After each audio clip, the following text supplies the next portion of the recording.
Hello, everyone, and welcome back to A QISSAA with Ishika, quintessential and inspiring stories of South Asian artists for our 38th episode, funded by the California Arts Council Individual Artist Fellow Grant. My name is Ishika Muchal, and I'm coming to you from a different place this time, from the unceded ancestral lands of the Lenape people, also known as New York City. So you could say we are, in fact, live from New York City. I've always wanted to say that. I'm so excited to welcome my guest today, dancer, choreographer, artistic director, educator, and iconoclast Ishita Mili. A bonus that our names sound so close to each other. Ishita is the founder of IMGE, a dance company that unravels cultural truths to thread together global stories with diverse artists. Featured in Vogue and Vanity Fair, IMGE's transcultural vocabulary encompasses dynamic imagery, mudra storytelling, and percussive footwork to confront social and cultural constructs.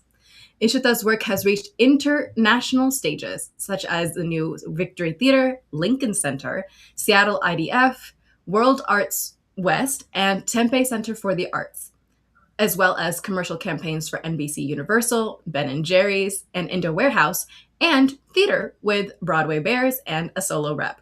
She was awarded Artist of Exceptional Merit 2023 by the Asian American Arts Alliance and has taught the image methodology at Princeton and Gonzaga University. Ishita was selected into the LabWorks 2024-2025 cohort at New Victory Theater and received a 2025 Individual Artist Fellowship Award from the New Jersey State Council on the Arts. And most recently, she was nominated for a Bessie for Outstanding Breakout Choreographer. I am beyond thrilled to welcome Ishita Mili. Thank you so much for joining me. Hey, I'm so sorry. That bio is like way too long. No. I don't like it when people are like, my bio is long because it's like you accomplished all this. I think maybe it's just like I as an feel like artist, it's short. it's like weird to hear it. It's like weird to hear it read back. But I'm so happy to be here with you. No, I totally get that. I feel like when people tell me like what I've done, I'm like, I'm like, did I I? don't know what to do. I don't know what to do. Yeah. Yeah, but you're an incredible performer and artist, and I'm so honored to have you here. So thank you for joining me. Thank you for having me. Honored to be speaking today. Yeah. So let's start at the very beginning. How did you get to introduced to the arts in general, and what drew you specifically to dance? My family is very artistic. Mhm. Anyone knows Bengalis and Bengali stereotypes. I grew up in a quintessential Bengali household, and I Mhm. had a lot of artists in the family. And my kaku, my Mhm. uncle, is actually a professional choreographer in Okay, wow. Kolkata in India, and Huh. so I grew up with him being my role model. So like at 2 years old, I was like copying his videos, Mm. and I wouldn't eat unless I was watching his videos. So, Wow. and my dad is a musician. And Okay. he like tours, and he kind of pursued it at a really high level, while also being Mr. IT.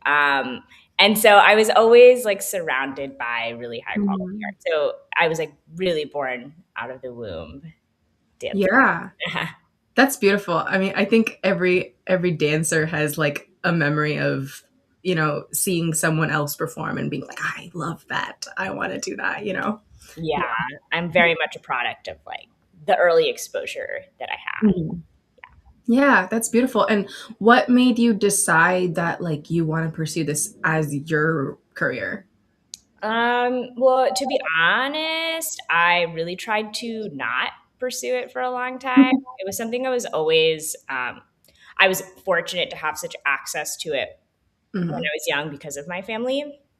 Mhm. But it was something that also came with a lot of strings because I had such high standards in my life, Mhm. and and a lot of expectations of how I kind of came out as an artist and as a like adult. Mhm. There was like a long period of my life where I was like a doctor dancer, and there was like a medicine kind of thing. Anyway, so Wow. we'll talk about that more later. But Mhm. dance was never an easy thing to pursue the deeper I got into it, and the deeper I kind of got into like the politics and the power dynamics of like the industry of dance is not very easy. Sure. Um, and so I always kept resisting it. As like small brown girl in America, like it was just not a very easy thing to want Mhm. to do as like a profession. And I would say like with every resistance of like trying to let it go, like it came back to me like even stronger. And so it's like one of those relationships is very hard to explain, and now I get to pursue it with like all of my focus once like it was like I couldn't stop listening to the universe almost. Yeah. Yeah. Yeah, that's beautiful. I feel like I've definitely experienced that with acting as well. Of like my acting teacher, my first year of college, he was like, those the only people who become artists are the people who need to be artists, you know, because like if you could choose anything else, of course you would choose that because it's probably a little bit easier than becoming an artist. But it's that thing that like draws you back, and it's like you can't help but do this because if you imagine your life without it, you can't imagine your life, you Yeah. know? It's Yeah. like it doesn't make sense. It doesn't make sense to pursue this. It's not Yeah. very logical. And No. I don't recommend it. I don't recommend doing this for the faint-hearted because it's like it's so Yeah. hard. And Yeah. yeah, but it's like it's I need to. Yeah. Yeah, absolutely. So after you like watched your uncle and like your other family inspirations, what was your personal training like? And what was like that early part of your dance journey like? So my kaku, Shukolan Padacharji, for anyone who wants to do that homework, Mhm. he grew up with Manipuri and Bengali folk dance and Mhm. Kathakali, a little Bharatanatyam, Odissi, Mhm. Fire Punch Chow specifically, which is an East martial dance, and a lot of basically East Indian dance mixed with contemporary and African, and so it was Okay. kind of like Nice. an OG sort of fusion, and that kind Mhm. of leads me on my tangent that actually everything is fusion, and he's been doing it so long Absolutely. that now that's considered traditional, and like um, and so I had a very niche entrance into a very specific sort of approach to dance when I was young. That certainly Mhm. wasn't very accessible in the States. I grew up in New Jersey. Um, Mhm. but what was accessible in New Jersey at the time was Bharatanatyam. That was the art form that had made it to the States. So I also Mhm. pursued Bharatanatyam when I was young. But then I was also like, by the time I was 4, I was like choreographing my own dances of no genre, and I would Mhm. perform them at weddings. And I remembered my choreography, and it was my choreography. And um, Mhm. so I was always a creator also. But those are kind Mhm. of the two forms that I grew up doing, and I Mhm. later completed my Bharatanatyam Arangetram, Mhm. and was like in the sort of local national competition circuit of that. Mhm. And at the same time, I was like internationally performing with my gaku, who was able to have sort of operations in the States and Canada and India. And like by the time I was 8, I was traveling and performing with him for like music videos. It was like on TV. I was like performing in front of like political figures or like all this like random stuff that I had no idea what they meant. But they were like, it was so transformative, and I was like Mhm. performing professionally at a very young age while Mhm. still going to school.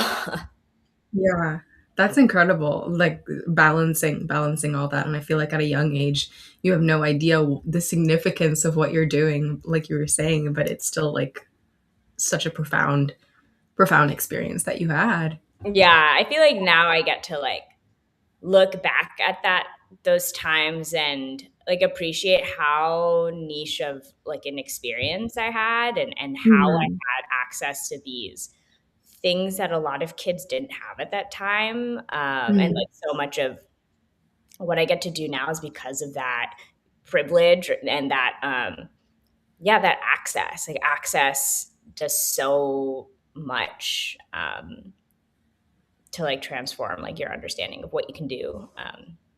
Yeah, so Yeah. those are some of the early days, and things changed a lot after that. But like that's where I started. It was like Mhm. very much in Indian dance, both in a classical sense and Mhm. a sort of contemporary fusion sense. Sure.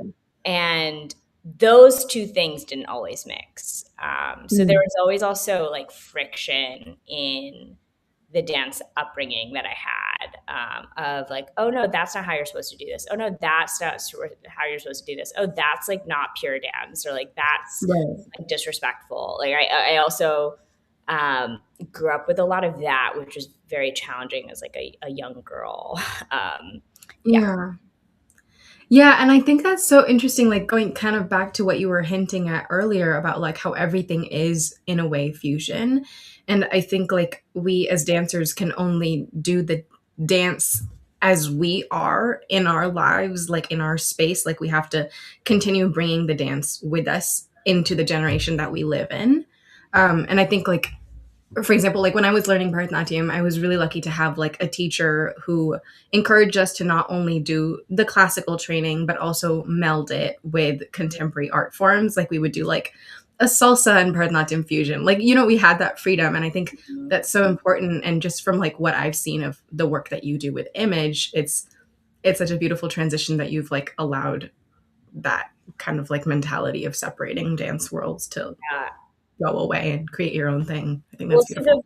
to the point that you just said, like to me, it's not about like cultural preservation. Like that's just not Mhm. my interest, and that's not quite relevant to Right. my experience. But that's the question. Like, what is relevant to like my experience right now? Mhm. And the question that I like to ask with the folks that come into my space, and therefore we create space together, is like, how can this be relevant for you? And so the natural progression of life is innovation and is change. Mhm. Like Mhm. what is constant is change. And so staying isolated to a form in like a certain decade of when it was codified, like it's like Yeah. against nature. But especially with a lot of the classical dance, that migrated to the States, people had different ways of how they kind of coped with preserving or Yeah. innovating, or like how to go about that. And so there was a lot of different opinions about that around me. Mhm. But Yeah. it's so beautiful that you had such like a progressive outlook Yeah. around you, because it helps Yeah. you understand yourself better and your identity, and like Absolutely. because we're always mixing. Yeah.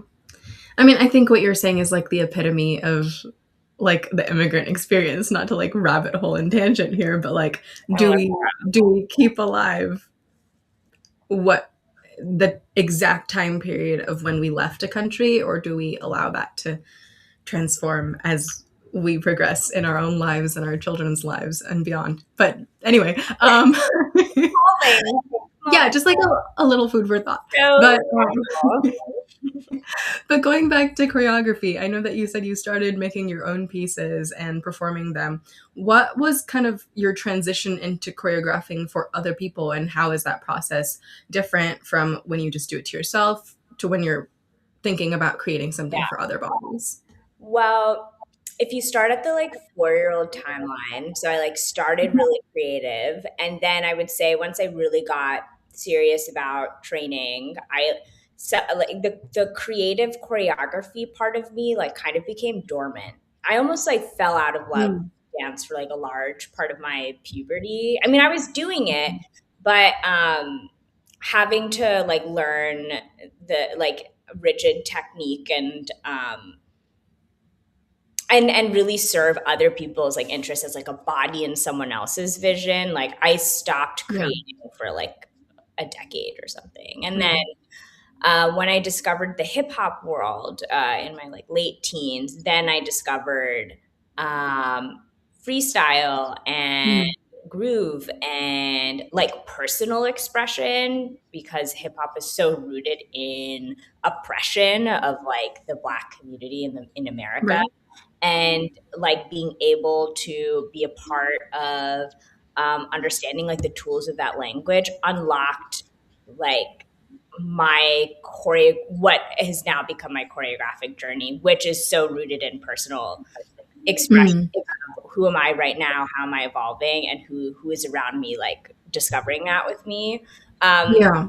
And so in that sort of space is when I started like choreographing again. And it kind of came naturally in all of the languages that I had accumulated naturally started merging. Um, Mhm. and has now evolved into like the image vocabulary. And I would just Right. play in the studio with like my friends from the hip hop community, and that grew into Yeah. image. And I would say that I started choreographing in what I would make what I thought was cool that fit my body, and then I Mm. kind of slowly learned how to design work and choreography that could fit anyone's body, or Mhm. Mhm. anyone is like kind of hard, but Right. and especially with like my collaborators, like, oh, what looks good on me is not necessarily gonna like fit on other people's bodies. So Sure. that evolution has, I would say, been the like last decade of this choreography journey. And so, Mm. so what I care about is um, not just creating cool moves, but like how is this cross-cultural, transcultural movement able to like help you not just play a character, which was a lot of like Mm. my upbringing, Yeah. especially in something like Bharatanatyam, where you're like playing characters that are not always. I had a hard time relating to the mythological Sure. pantheon, and where like you get to be who you are next to me, and not Mm. that identity not change Mm. in this movement or in this choreography or in this stage work. Like you get to still be exactly who you are. If that makes sense, like, you know, because Yeah. a lot of dance companies are very like ballet, same bun, same leotard, Yeah. same eyes, same jewelry. It's very Yeah. kind of like we need to fit a sort of aesthetic that is of a form, which is Right. Right. the opposite of what I like to do, which is let Mhm. people be very, very different. And in that collective and my company, the artists there are very, very different. Yeah. About that. But yeah, it's kind of a little bit about my choreographic process. Yeah, no, I love the way that you're describing choreography as like a very selfless act in a way. Because I feel like I'm also going through this thing where I'm starting to choreograph for other people and like especially children. And it's so different to just like let your own ego of what you are creating go and take into account everyone who will be doing the choreography that you're doing. And I love that you're talking about like, you know, really meeting people where they're at. Not even in terms of like skill, just like the person and the personality that they bring to a room then seeps into the choreography. And I think that's lovely. Yeah. Um, To that, I'm like very interested in not how can this like fit you, but how can this help you tell a part of mm, yourself? yeah. Um, Yeah. because like that, to me, that's the point. I'm like, if I'm choreographing for someone else, or if I'm commissioned on a project, it's someone else's project, and I'm just like giving choreography too. I'm like, Right. what's the story you need to tell? Hmm. Um, or even if it's students in class or when I teach intensives, like um, Hmm. I'm trying to find like what are you going through right now, and how can this choreography serve what you need in this moment, and Hmm. what you need to express, and not you try to fit into my choreography. Let whatever this choreography is, it could change, the moves could be whatever, but how can Right. this framework serve whatever you need in this moment? And that's kind of like my, I would say, like philosophy around movement in like a lot of ways. Yeah. I'm Yeah. not very rigid. Like the moves themselves don't matter that much. What you're trying Right. to express is actually the more important part. Hmm. Yeah. Yeah. I mean, dance itself is fluid. So I feel like the approach to dance should also be fluid. And I feel like that's what I'm getting from what you're talking about. And I love that. All I can say. Yeah, I mean that's the nature of like expression. It's like art. Mm. Like, we're like Yeah. it's not that deep, but it's deep at the same time. Like Absolutely. whatever. Yeah. Yeah. So what made you decide that you wanted to like form a dance company? I know you've talked about some of like the impetus into it, but what was like, let's make it real? You know, it was never like, oh, I'm going to make a successful dance company now. I started in that hip hop dance world with my Mm, old team UFP. And I got some of my friends together and made my first piece, which actually happened because I tore my ACL. And I tore my ACL and I was like, I should quit. And then mm, it was one of my many moments where I was like, this is too hard. What am I yeah. doing? And I ended up recovering, and I was like, if I go back to dance, I need to do this on my own terms. Mm, Because otherwise, I was like wildly dancing for every other company. I was like touring. I was dancing a lot, but I was yeah.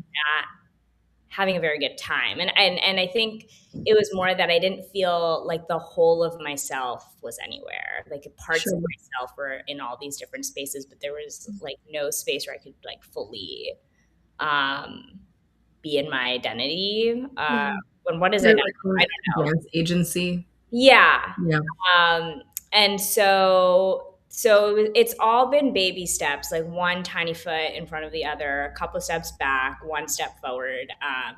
And I would say after making that first piece, after I recovered and then I was like, okay, I'm going to make my own vocabulary, Mm, was received well. And and it spread a little online. The live performance went well, and then suddenly, like word started traveling. People who were ignoring me, like reached out, mm, and I got the next opportunity, and then I got the next opportunity, and it just kind of kept growing. mhm, Um, like 3 years after that first piece, I was like, I should probably incorporate now. And then they got incorporated because in the next year, we had a contract with like an off Broadway theater, and then mhm, um, and it's like really kind of it spiraled beyond my any intention or like strong goal that I had. mhm, And that kind of goes to like the movement vocabulary, that the sort of philosophy that's emerged has just like brought all these things to me, mm. like Yeah. the nature of like really creating the work, because from a genuine place, like naturally brought these things to me, and then it kept growing and it kept growing, and then I was like, whoa, I have a company. I Yeah. Yeah. was like, whoa, what just it's been 4 years, and like yeah, and a lot of the folks that started with me in like 2016, 2017, like people are still with me, like a Mm, lot of those artists, because it's like all been genuine and collaborative. And yeah, because a lot of other dance ventures, they like an alternate process, for example, is being like, okay, I'm going to start a company. I haven't quite developed the vocabulary yet, but it's going to be called this. The genre, like the label is this. I have my marketing plan, but I haven't actually created what it's mm. going to be. But this is my plan. Now I'm going to create a company, and now I'm going to do the work. And so for Right. me, what happened was like I just kept doing the work. I just kept doing the work. I just kept doing the work, and then I was like, oh, Mm, and then the everything kind of was built around just like almost being in a research process for a long time. Um, right. and that's been really slow. So now we're entering our 10th year. Um, and that's like so bananas to me to like really process it. And I only like started pursuing this full time like 2 years ago. Mm, And I left like a career in biotech. And like all slow things is the opportunities became so many that if I didn't put my all into this, like I would probably regret it a lot. mm. Yeah.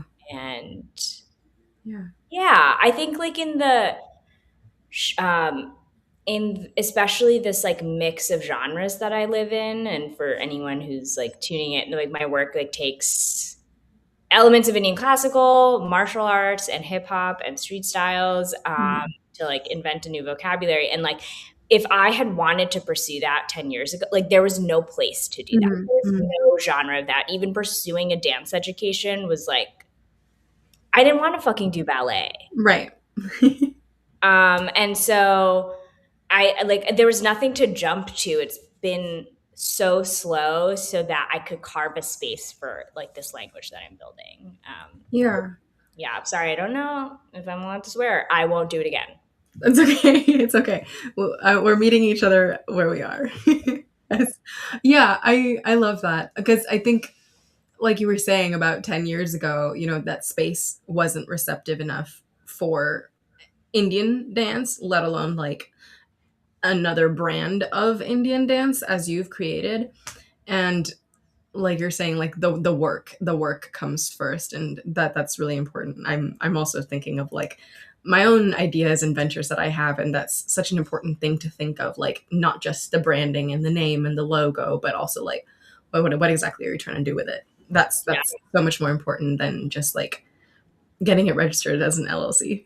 Yeah, and the branding has like been one of the most challenging things about Mm, this because like I don't identify as like an Indian dancer necessarily. mm, I identify as an American artist first and mm. foremost, and I identify as an American dance company, Yeah. especially because of like the diversity of artists that we have and the nature of the language. Like the Indian part is one piece Hmm. of this larger thing, and people want to simplify that into like a bucket of Indian dance when they first Mm, experience it. And I really had to like push that like desire for classification and like a quick mm. sort of like identification. Like, what genre? I'm like, experimental.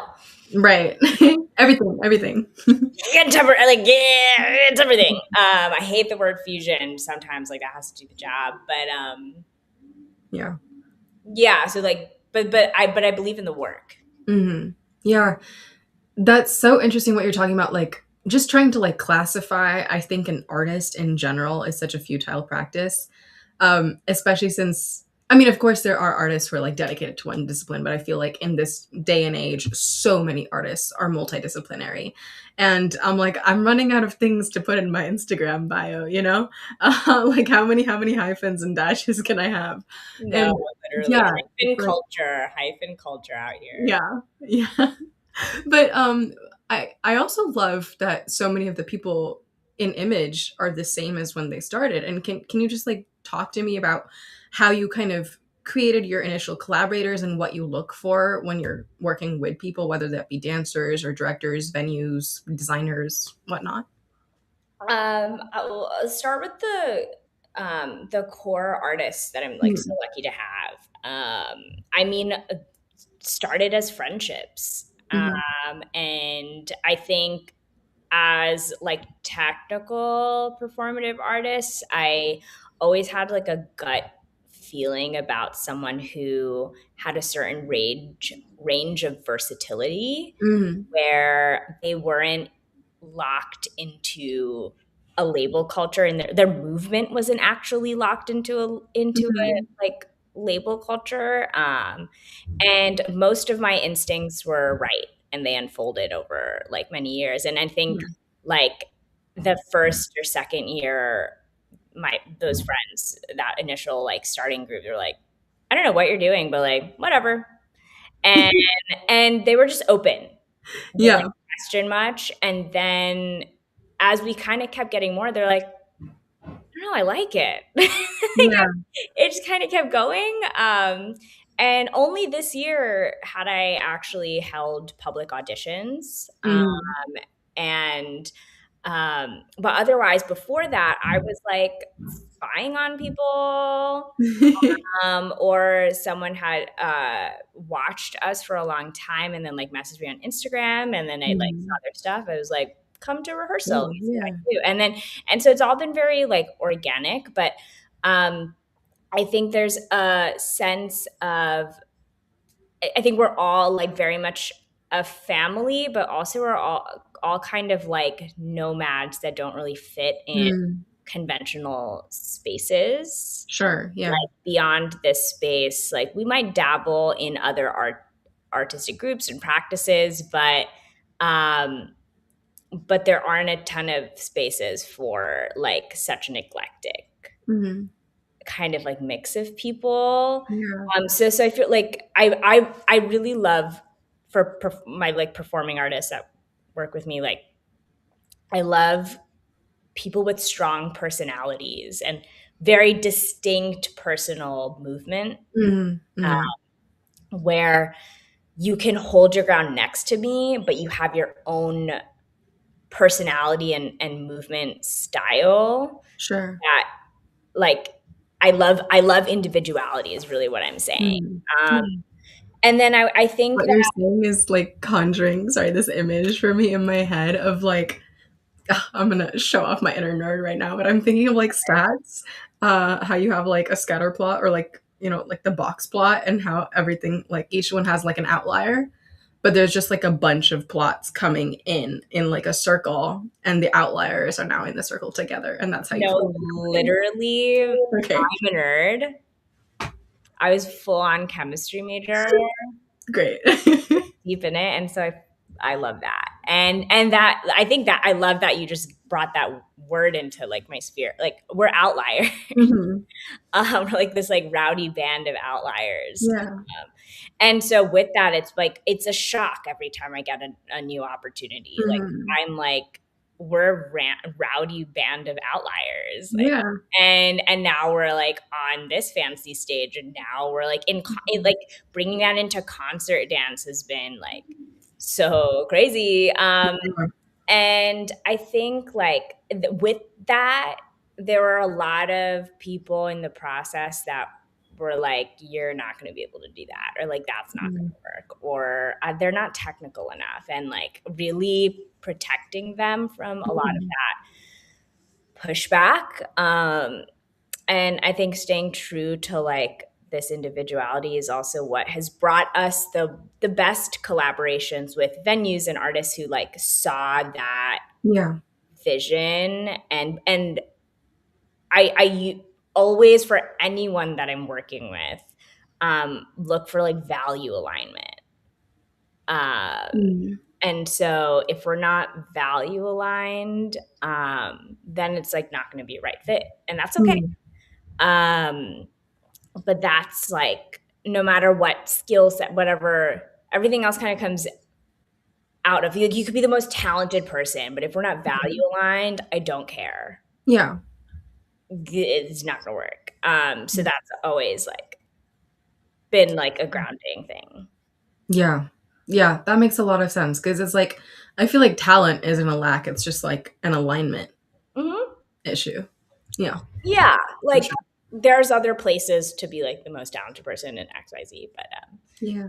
yeah. So I never like if someone auditions for the company, like I will also meet you and talk Mhm. to you and also see if we're gonna like jam, because Right. like it isn't like talent is such a difficult thing to quantify and is like one piece of a larger version, or a larger Mhm.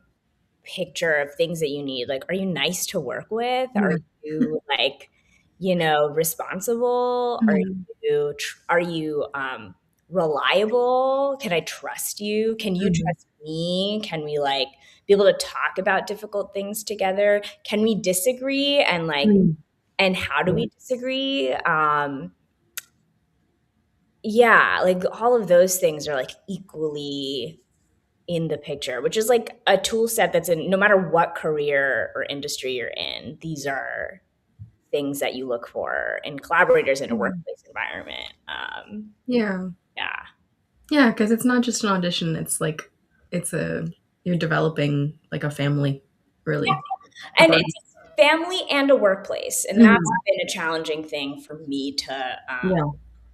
kind of like, okay, you're my friends. And also this is like now turning into a job, and like how do we like protect ourselves, protect our relationships, but also get Mhm. the job done. Where do we need to like culture level up to meet those things that we want to do? Yeah.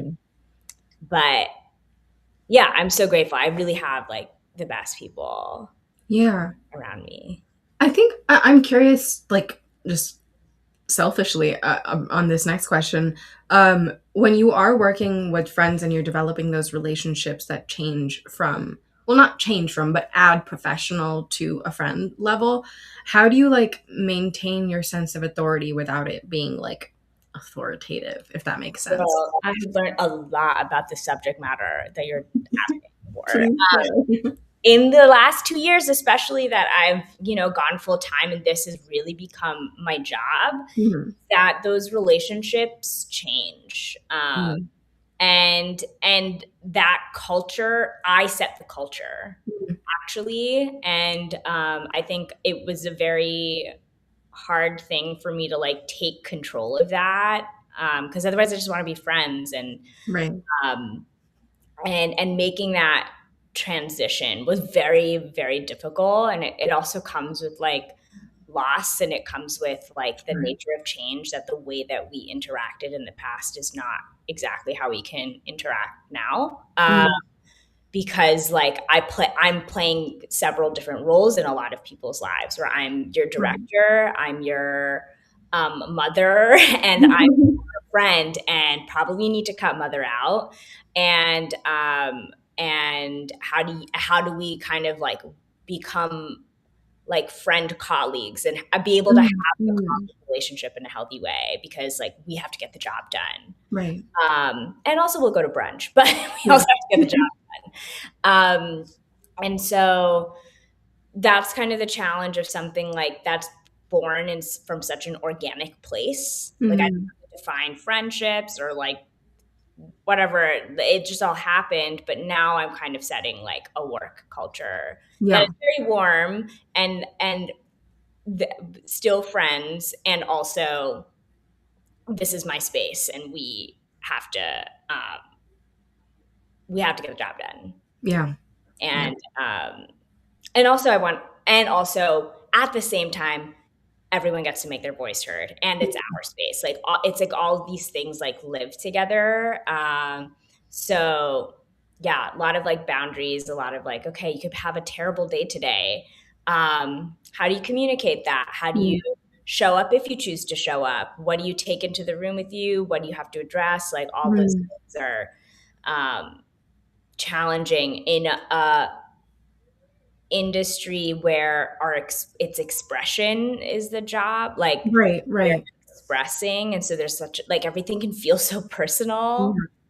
Yeah. um and so yeah, it's been a challenge, but a lot of, I think, my recent journey has been about owning my leadership, Mhm. taking the reins of like the culture I want to lead, so that we can go to the Yeah. next level. Mhm. Yeah, I think there's so much, like, just for me personally to learn from what you said, because I'm thinking about, like, all the mental notes that I'm taking right now from two perspectives of, like, one as someone who does direct and does choreograph and does teach and does lead, but also as someone who is directed and is choreographed and is led and is taught, you know? Because I think it's been so hard for me personally to work as a leader with friends, because I'm like, how do I acknowledge that we are all peers while maintaining a sense of authority? And then what you're saying of like art literally is expression. And so often we're taught, like in professional settings of art making, that like, you have to leave yourself at the door, like you have to leave whatever you were experiencing that day at the door. But on the other hand, you're also taught that like whatever belongs in you belongs in the character, or like in your piece. Oh, So yeah, it's it's such a contradiction. so contradictory. And I think that something that I am learning from my very close friend and sort of mentor figure, Devanand Janki, Mhm. um, he is an incredible leader, and I like Mhm. learned so much from him working with him this year. Mhm. He was very like, you don't have to like me, Mm. or you don't have to like everything that I'm going to say, but I have to say it because Right. it's what you need to hear, Yeah. or it's what this needs right now. And I think some of what comes with the desire of friendship is like the desire to be liked. Mm. And that has been the the hardest thing for me. Like I there's a part of me that is such a people pleaser. And I like want to be like always like the beacon of light and like Yeah. news, and I have to deliver bad news or like news Mm. that wasn't your first choice. Um, Right. Right. but X, Y, and Z thing happened, and I know that this is the right decision. Mm. And like trusting that, and trusting that maybe with a little time you'll come to see what I'm saying, that Mhm. happens too. But yeah, there's no easy like lines or like where's the guidebook, like Sure. where's the like rule book for this. But yeah, I think that's like definitely right now what I'm still working through is like the Mm. desire to be liked, and being like a clear visionary, and Sure. trusting my vision when no one else can see what I'm seeing. Like Mhm. all of this has been created from like me seeing stuff that no Mhm. one else can see, and I've just been running with that. So Yeah. yeah. Yeah. Wow. A lot to chew on there, a lot for me to think about. Still doing. Yeah. Okay. Thank you for sharing that. Of course. I know we've talked about you as a dancer and as a choreographer and as a founder, and now I want to talk about your teaching work. I know you've toured so many places. I every time I like look at your Instagram, and it's like I'm in a different city teaching an intensive, and that's so cool. What has what has teaching taught you? um so the whole teaching branch of what I have done is like relatively newer in the last like 3 years, and I think yeah, it's totally changed my whole artistic process, because living in this vocabulary that has like emerged from the work is something that again is not very easily labeled and Mhm. from a lot of different backgrounds. Mhm. And the main question that I had going into teaching was, how can this be relevant to anyone, Mhm. no matter what background, what level you are? And also, what am I teaching? Like, I can't teach you Bharatanatyam, hip hop, Mayurpanch Cho in like 2 hours. Yeah. So, like, what is it that I'm giving? And Mhm. for me, like the teaching a fun combination or like teaching a cool choreo that like went viral, like that in its entirety was just not very appealing for me. Mhm. Mhm. Like that, I love that that's its own culture, whatever. Mhm. But I just wanted people to leave the room with more tools Mhm.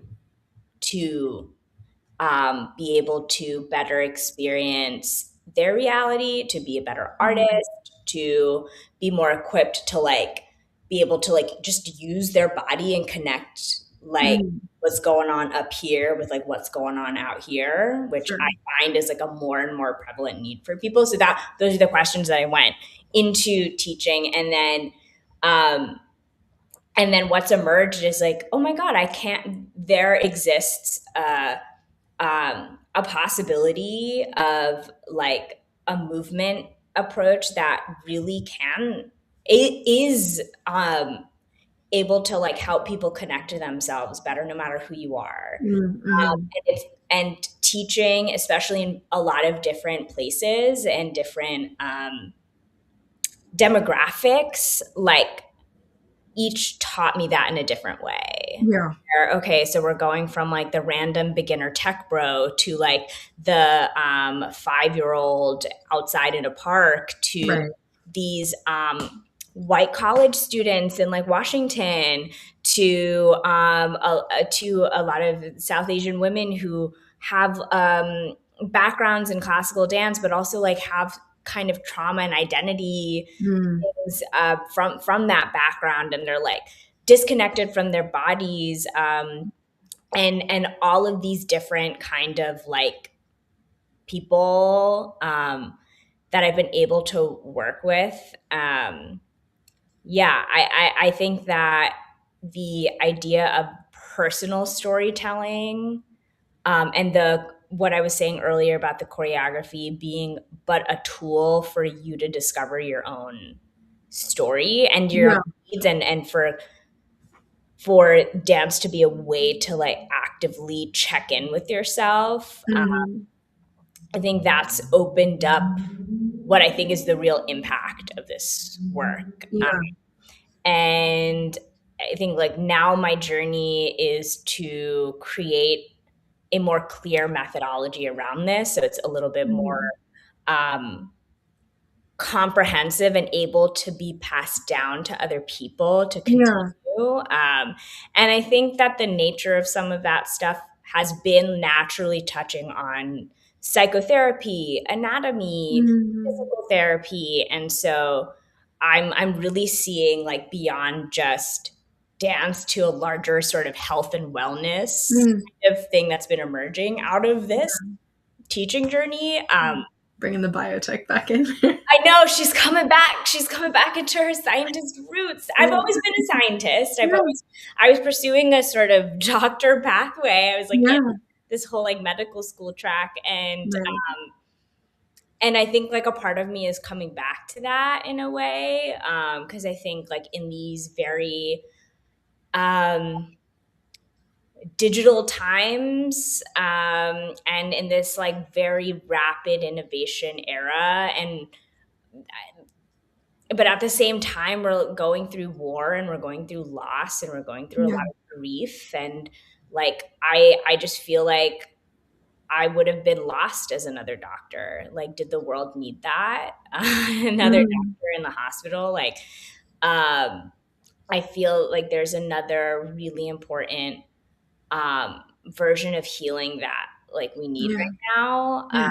Um, And art is medicine, so you're yeah, doing it in one way or another.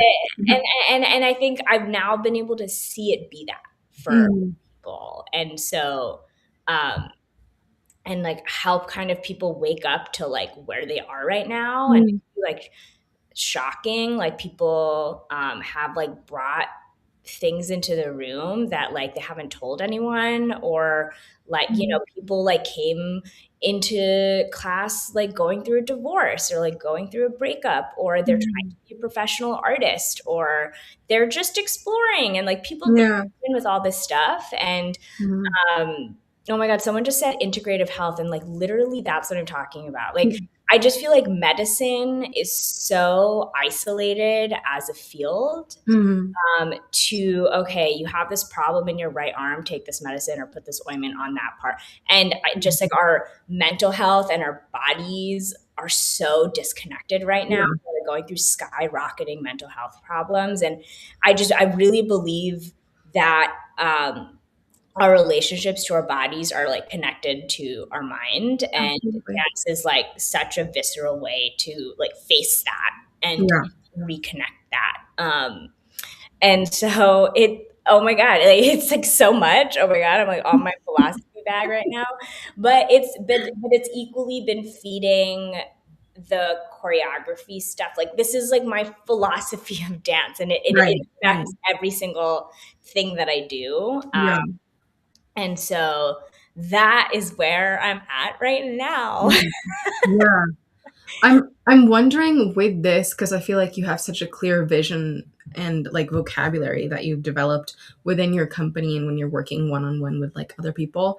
How do you bring that while maintaining the authenticity of the vocabulary you've created into like commercial work, like Yeah. working with larger companies and stuff? Well, the commercial work, the thing about commercial work is it's so like sporadic. Mm. But I think that the nature of the movement, the vocabulary that I've created, like naturally has this embedded in it. Like Right. anything that I create has this philosophy embedded in it. Mm. Because Yeah.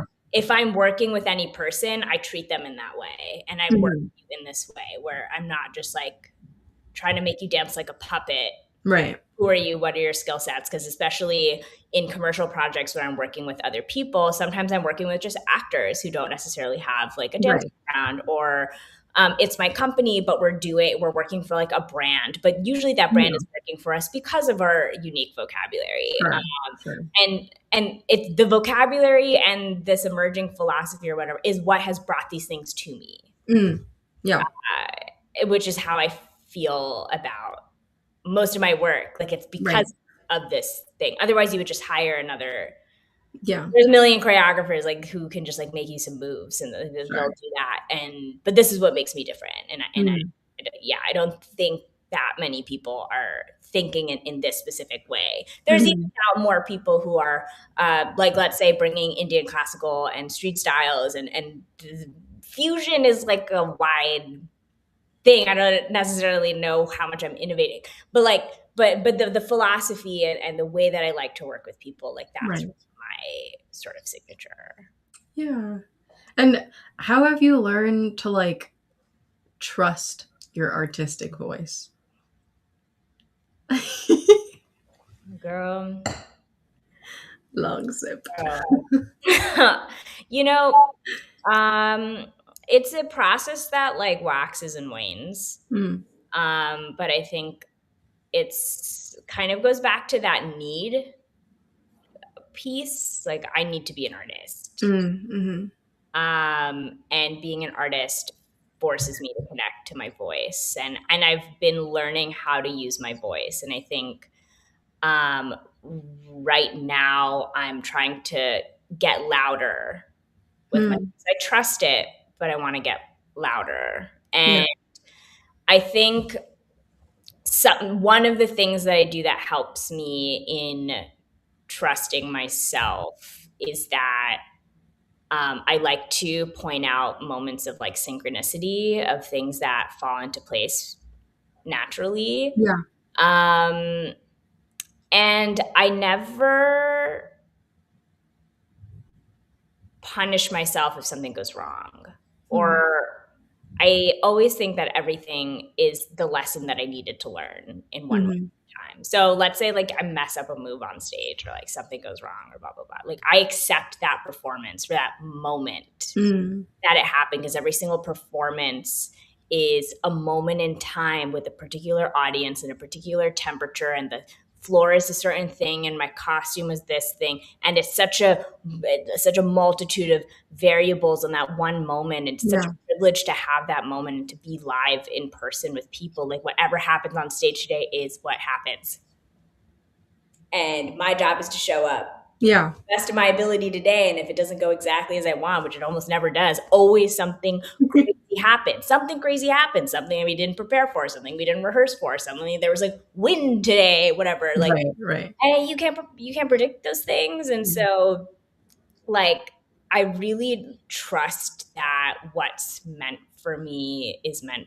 for me. Mhm. Mhm. And I fall off of that like every month or 2 months or something. I'm like coming off of like 2 months of feeling this way. I like go into a hole where I'm like, I need to quit, and this is terrible, and Yeah. what have I done? But now I've been through enough of those where I'm like, I know I feel this way right now, Yeah. and I'll get over it. Yeah. I'll let myself feel this way, Mhm. but eventually I'm gonna keep moving forward. Yeah. It's Um, like letting both the art in itself and the feeling of the art be ephemeral. yeah, Yeah. like we're supposed Yeah. to fall down. We're supposed to be traumatized. Like we all talk about trauma. Like life is designed to fucking traumatize you. Like we're supposed to go through bad stuff, Yeah. like that's the point. And I think in my lowest times is when a lot of my art has been generated, which is so annoying. Like it's such a Yeah. reverse stroke. But yeah, like my job is to be an artist that is like present with the times. Mhm. Like I feel like I'm a Mm. I'm a channel for the times and what's happening right now. So Mhm. bad or good, like Yeah. I'm supposed to experience it, Yeah. and only I can say what I'm seeing. Mm. Oh, I love that. Um, Yeah. and being truer to that is what is the superpower, I think. Yeah. being like as honest and as present as possible in what I'm seeing. Yeah. Easy stuff. Yeah, yeah, super. Just like naturally stuff that we learn in like They teach kindergarten. us in your dance Yeah. education in college for sure. No, I love what you're saying about only I can say what I can see, you know? Yeah, and that's why we all have our own voices and oh, I love that. I love that. I love that. That's the Um, point, like we can't yeah, be calling it to some like cookie cutter. yeah. It doesn't last very long. Mm-mm. Yeah. Yeah. Okay, so we're coming near the end of the interview, but I have two final questions for you. The first is, as you know, this show is called A QISSAA with Ishika, and QISSAA stands for episode. So, has there been any influential episode or QISSAA in your life that has shaped either you as a person or as an artist that you'd be willing to share? Which one? Um, there's so many, and I wish I was better prepared to pick one out of a hat. But I would say when I quit medical school. Mm. Oh, I wish I had a more recent one. I'm My actually I so always curious about the medical school one. So okay. Well, then please. we'll talk about the medical school. Yeah. And my life, I always feel like my life completely changes all the time. Like Mm, I'm yeah. always like, this changed my whole life, like all the time. I say that all the time.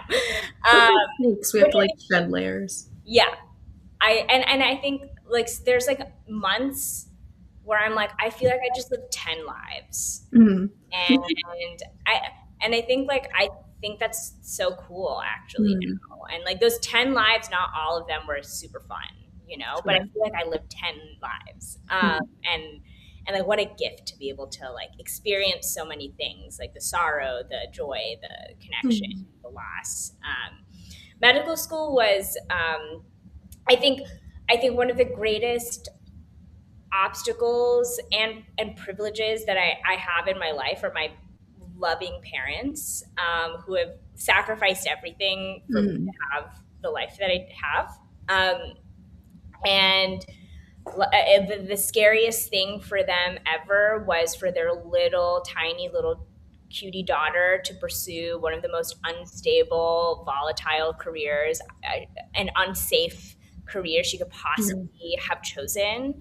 It was their greatest fear, and it came true. And Same. um, to convince them that this is the right choice for me, and leave something that I had also accomplished. So Mhm. I was good at science, and I was really good at school, and I got into this program, and I never had a good reason why I shouldn't. Mm. And it was like, you could be a dancer too, and a doctor, do both. Yeah. And I think that's where my journey was. I am not just a dancer, I'm like a creator. Like Mhm. there's a bigger vision that I have that I have to discover. And I can't even say what that is. Like I can't even verbalize what it is that I'm seeking. Yeah. And so I remember I got my acceptance letter into like the final part, like the actual medical school part. I was in an 8-year program. Mhm. I remember just wanting to vomit at a moment where all of the peers around me like were so joyous. It Yeah. was Yeah. the happiest moment for most people, and it was just like that pit in the stomach. Like I just feel like my life is over. Yeah. Your body knows. And my Your body body, yeah. knew, and it um and I couldn't rationalize like what that was that I was Mhm. going through. And I graduated school early. I was a chemistry major, and um, basically had 6 months before the medical school part started, and I went to India to try to dance my heart away, and Mhm. it wasn't fun. But somewhere in that dance journey Mhm. in India, I was like alone in Mumbai, and I called my parents, and I'm like, I can't do it.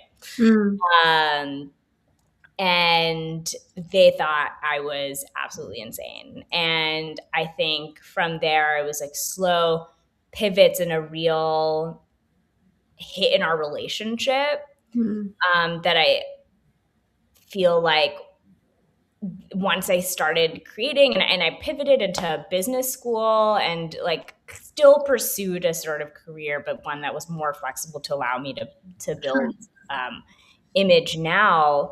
But as I sort of started creating, they were slowly like, "Oh, we Yeah. see what you're trying to say."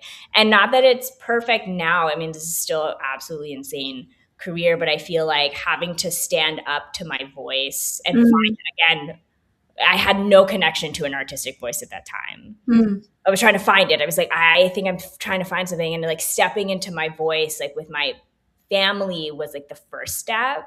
Um, Mm-hmm. and like, thank God, I'm like, I don't regret a single, I don't hold any resentment for them, like being really strong about Yeah. and really like difficult times, but having to stand up to like my family, like help me stand up for myself in like the real bigger bad world, because like Yeah. everyone outside is like way tougher. Yeah. But having to like stand up to like my parents at that time, it was like the training for the real Yeah. world. And so I'm like grateful for that. But that changed everything. Yeah. Yeah. Well, thank God you quit medical school. Probably. There's ups and their downs, but I'm moving forward. Yeah. For the sake of image and for the sake of the work you're creating, thank God you quit. Thank you for sharing that. And yeah, I agree. It's always such like a complex process navigating like this field that like tears you down so much, and it's like at so many points you want to believe that like maybe you would have been better off doing something else, but then you come back to it because you can't imagine your life without it, like what we were saying at the top. Yeah. It's a full cycle. We Yeah. created a full cycle. Yeah. Last but not least, what advice would you have for anyone pursuing dance as a career, specifically South Asians? Okay, this is gonna sound rough. Okay. Get good. So real. Yeah. No, get so diligent. Mm. Be the best in the room. Mm-hmm. Don't rely on the identity. Don't cry in the corner about, oh, they're not see me being brown. Get Mm. good. Get great. Don't let any of this like representation stuff, like get diligent about your craft. Yeah. And I want to say that to the younger generation. That's all I have to say. Damn. I feel like I just got slapped in the face. I love that. I love that. Um, that brilliant. Where can people find your work and what's coming up next for you if you're able to share? I am performing in San Francisco in a month, and teaching and hosting events through Image here in New York City. We'll have tour dates and stuff for the rest of the year.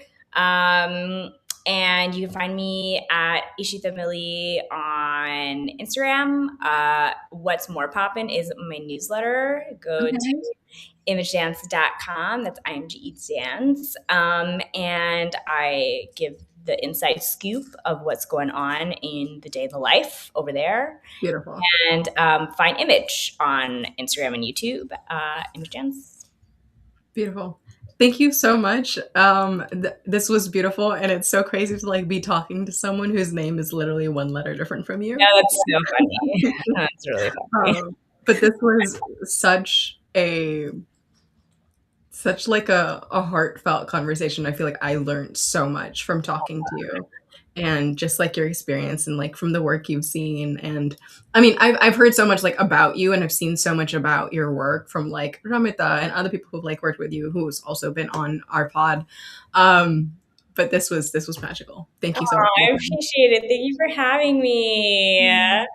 A QISSAA. How fun.